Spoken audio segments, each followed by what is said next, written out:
aborokiwa na boigo aborokia beskuru ya Gisage eyo gutuka ase county ya Nyamira nigo babere bakorokia omogokobo magega ya barabo gosimagega yo mwalimu munene koroserwa egesima kya mache ase eskuru yo elikwana kibuna aborokia bwo amo na aborokiwa mbali gochikoborwa amache bagutumika alenekero bali ase mirimo yabo ya butambe gukwana chinga kyecho nigo babere bakweranira ngambia ase ngencho yo konyorerwa egesimekyo na kuboria chiskuru chonse chiri chibwate omuchando bwa mache buna barabo banyareko babakonyoro gusira kwa bene elikwana kibuna omuchando bwa mache nkonyaroreko bagokoera.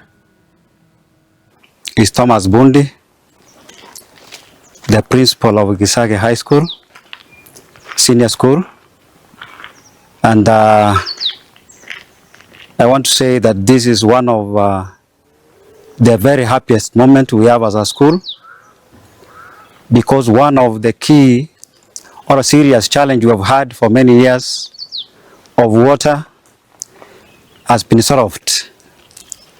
I want to sincerely thank our friend Joseph Mecha from the USA for his philanthropic support for this project.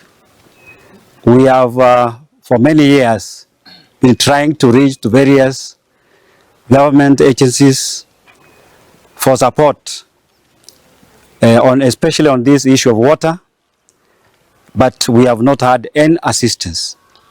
So we had to go out of our way to seek support from even friends,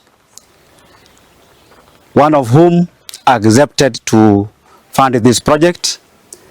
And to what has been done, and any time from now, the water will be connected to all buildings of the school.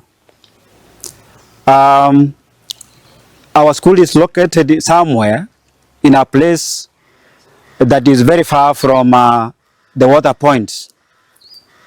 So we have been relying on use of donkeys to transport water to school, which is hardly sufficient. So this gesture from our friends, we want to thank very much. Schools are experiencing the same problem, and if they can come the way our friend Joseph Mecha did, I think we can alleviate the problems of our people. And I want to believe even the community will have will get some water, because they are also equally affected. So I think the community is also going to benefit, and they are very happy. Actually, when the water was being done, this place was a pier for our activity. People were here, community members have been watching, and it is good that our friend Joseph Mecha has promised that he will ensure that the water has been pumped to the tanks and the water is delivered to all points of the school buildings. I will say a big thank you, and more so to us the students. We'll have some importance for this borehole.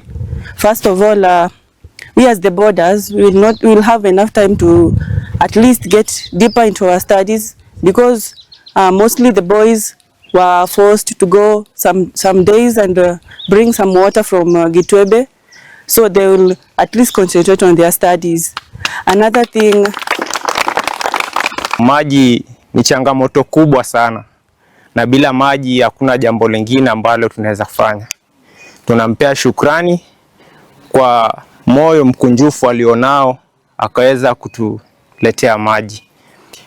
Pili, pia imekuwa gharama kubwa katika hii shule yetu kwa maji, kwa sababu maji yanatoka sehemu mbali, na pia shule inatumia pesa nyingi kununua hayo maji ili kuja kutukimu ama kutufanya kazi za hapa shuleni kuendelea.